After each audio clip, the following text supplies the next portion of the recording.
Question number 31 देखेंगे 2013 में 3 number का आया हुआ है। बहुत ही जबरदस्त क्वेश्चन है। क्या कह रहा है, हमें 3 वर्टिसेस दिए हुए हैं, ये तीनों वर्टिसेस, और हमें प्रूव करना है isosceles right angle triangle. Isosceles triangle क्या होता है कि भाई जिसकी 2 साइड बराबर आ जाए, और राइट एंगल ट्रायंगल क्या होता है, किसी भी एक साइड के स्क्वायर का सम स्क्वायर का इज इक्वल टू 2 साइड के स्क्वायर के सम के बराबर। मतलब ये 2 प्रॉपर्टी होल्ड कर रहा है, एक तो पाइथागोरस की मतलब राइट एंगल ट्रायंगल की, और आइसोसेलेस ट्रायंगल की। तो हम क्या करेंगे भाई, नॉर्मल सा एक ट्रायंगल बना लेते हैं। पहले ये ट्रायंगल बना लेते हैं। हमें पता नहीं भाई राइट एंगल कहां पर है, तो कुछ हम नाम लिखेंगे, इसको दे देते हैं ए, इसको दे देते हैं बी, और इसको दे देते हैं सी, और ए के कोऑर्डिनेट लिख लेते हैं। क्या है ए के कोऑर्डिनेट 7,10, और बी के कोऑर्डिनेट क्या है -2,5, और सी के कोऑर्डिनेट क्या है 3,-4। ठीक है, तो हम क्या करेंगे, सबसे पहले डिस्टेंस फार्मूला लगाएंगे। ठीक है, हम उसके बाद देखेंगे कि कौन सी 2 साइड का सम किस तीसरे के बराबर आ रहा है। तो करेंगे कैसे, तो इसको नाम दे दो x1 y1, और इसको नाम दे दो x2 y2। ठीक है, समझ में आया। तो अब सबसे पहले क्या लिख रहा हूं मैं, distance between A B, distance between A B. तो ए बी के बीच में डिस्टेंस कैसे निकालते हैं भाई, डिस्टेंस फार्मूले से, अंडर रूट के अंदर ध्यान से देखना x2 माइनस x1 का whole square plus y2 minus y1 का होल स्क्वायर। ठीक है, अब ध्यान से देखना, तो यहां पे मैं वैल्यू रख रहा हूं ए बी, तो ए बी कितना आएगा, ध्यान से देखना बहुत तसल्ली से। x2 कितना है माइनस का 2, और माइनस x1 कितना है, x1 है 7 का होल स्क्वायर, प्लस y2 कितना है 5, और माइनस y1 कितना है 10 का होल स्क्वायर। तो यहां पे सोल्व करेंगे तो देखो -2 और -7, तो माइनस के 9 का होल स्क्वायर प्लस 5 में से 10 गए तो माइनस के 5 का होल स्क्वायर, और इस पूरे पे क्या है अंडर रूट। तो इसको सोल्व कर देते हैं, तो कितना आएगा, ये 9 81 प्लस 25, तो ये कितना आ जाएगा सोल्व करके, अंडर रूट के अंदर 106। अब इसको बाद में सोल्व करेंगे। ठीक है, ए बी आ गया। अब हमारा क्या है, अब ए बी निकाल लिया, उसी तरीके से ए सी निकालते हैं, ए सी। तो ए सी निकालने के लिए क्या करेंगे, कुछ नहीं करना है, जो ये वैल्यू है ये वाली हमारी, ये वाली, तो इसको मिटा देते हैं, और यहाँ पे नाम लिख देते हैं x2 y2। ठीक है, ऐसे ही लिखना, कोई दिक्कत नहीं होगी ऐसे। ठीक है, तो अब क्या करेंगे, सेम यही फार्मूला लगेगा ये वाला इसमें भी। तो अब मैं डायरेक्ट वैल्यू रख रहा हूं, वैल्यू कैसे, x2 कितना है, वहां से देखो 3 माइनस x1 कितना है 7 का होल स्क्वायर, प्लस y2 कितना है माइनस का 4, और y1 कितना है माइनस के 10 का होल स्क्वायर। तो ये कितना आ जाएगा, देखो ध्यान से, 3 में से 7 गए तो -4 का होल स्क्वायर, प्लस -4 और माइनस है तो माइनस के 14 का होल स्क्वायर, अंडर रूट लगा लेना। ठीक है, तो यहां से कितना आ जाएगा, देखो 4 का स्क्वायर करेंगे तो 16, और 14 का स्क्वायर करेंगे तो 196 अंडर रूट के अंदर।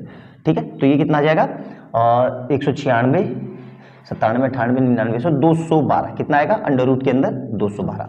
ठीक है, अब इसी तरीके से ए बी, ए सी, अब बी सी निकालेंगे। ठीक है, तो बी सी, तो देखो बी सी निकालने के लिए क्या करना है, कुछ नहीं करना है, ये जो वैल्यू लिखी है हमने इसको मिटा देते हैं, इसको मिटा के यहाँ पे, ठीक है, यहाँ पे लिख देते हैं x1 y1। ठीक है, बस कुछ नहीं करना है, सेम फार्मूला है ये वाला, आप भी ये वाला, इसी को आप भी ऐसे ही एग्जाम में करना जैसे मैंने बताया। ठीक है, x2 कितना है, यहां से देखो 3 माइनस x1 कितना है -2 का होल स्क्वायर, ये गलती मत करना। ठीक है, प्लस y2 कितना है, यहां देखो y2 कितना है -4, और माइनस y1 कितना है, y1 कितना है -5 का होल स्क्वायर। ठीक है, अब देखो इसको करेंगे तो कितना आएगा, ये 3 और माइनस प्लस, मतलब 3 + 2 5 का होल स्क्वायर, प्लस यहां देखो माइनस के 9 का होल स्क्वायर।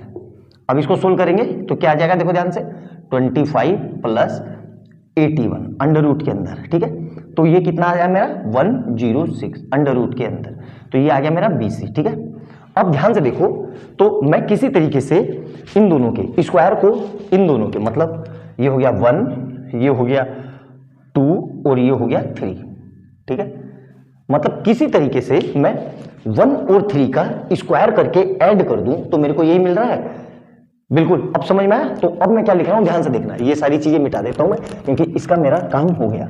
ध्यान से तो दो साइड बराबर हो गई, मतलब दो साइड बराबर आ गई, तो ये था मेरा ए बी, दो साइड वैसे ही बराबर आ गई, ये और ये, तो मतलब ये मेरा आइसोसेलेस ट्रायंगल हो गया। राइट एंगल ट्रायंगल के लिए क्या करेंगे, ध्यान से देखो, तो मैं ये लिख रहा हूं ए सी का स्क्वायर इज इक्वल टू, ध्यान से देखना, ए बी का स्क्वायर प्लस बी सी का स्क्वायर, ठीक है। तो कितना है ए सी कितना है मेरे पास, यहां देखो 212, मतलब 212 का अंडर रूट के अंदर और इसका क्या है स्क्वायर इज इक्वल टू, ये कितना है 106 अंडर रूट के अंदर और इसका क्या है स्क्वायर, प्लस ये भी कितना है अंडर रूट 106 और इसका पूरे का क्या है, इस पूरे का स्क्वायर। तो इसको सोल्व करेंगे तो स्क्वायर से अंडर रूट हट जाता है, तो क्या आएगा 212 और इज इक्वल टू 106 प्लस 106, तो मतलब क्या आ जाएगा 212 इज इक्वल टू 212, मतलब मेरी पाइथागोरस थ्योरम भी सेटिस्फाइड हो गई और दोनों साइड इक्वल है, मतलब राइट एंगल ट्रायंगल भी है। मतलब इससे क्या पता चल रहा है एसी, तो राइट एंगल कहां पर है बी पे, मतलब बी पे ये इसको फिगर को अब ऐसे कर लो, ठीक है, इस तरीके से देखो ए ये हो गया, ये हो गया और ये हो गया, तो ऑटोमेटिकली बी पे कितना है मेरा 90 डिग्री और ए कितना था, ए फिर से लिख लो कितना है 7,10, मतलब ये मेरी पूरी फिगर है और यही मेरा क्या है आइसोसेलेस राइट एंगल ट्रायंगल, जिसमें क्या है ए बी और बी सी बराबर है, जो मैंने प्रूफ कर दिया। तो देख लिया आपने कितनी आसानी से मैंने इस क्वेश्चन को सोल्व किया। बहुत ज्यादा ये फ्रीक्वेंटली क्वेश्चन आते हैं, बस आपको कैलकुलेशन मिस्टेक नहीं करनी है, जिस तरीके से स्टेप बाय स्टेप मैंने आपको समझाया है उसी तरीके से आपको एग्जाम में करना है। अच्छे से देखना, बहुत ही अच्छे क्वेश्चन है और ये सीधा 3-4 नंबर में आएंगे, उससे कम में नहीं आएंगे। क्वेश्चन की भी औकात होती है, उसी औकात में से ये क्वेश्चन है, मतलब क्वेश्चन भी वैल्यू रखता है कि मैं इतने नंबर में आऊंगा, उससे कम में नहीं आऊंगा। तो अच्छे से देखना, और इससे पहले अब तक मैं 30 क्वेश्चन करा चुका हूं, उनको भी आप जाके देख सकते हो चैनल पे। बहुत अच्छे क्वेश्चन है वो, कोऑर्डिनेट ज्योमेट्री के वही क्वेश्चन है जो बोर्ड में बहुत ज्यादा पूछे जाते हैं। मिलते हैं अगली वीडियो में बहुत प्यारे क्वेश्चन के साथ। बाय बाय दोस्तों, और वीडियो अच्छी लगी तो प्लीज लाइक एंड सब्सक्राइब कर लेना और बेल आइकन दबा लेना, ताकि जैसे मैं कोई नई वीडियो डालूं उसका नोटिफिकेशन आपको तुरंत मिल जाए। बाय बाय दोस्तों।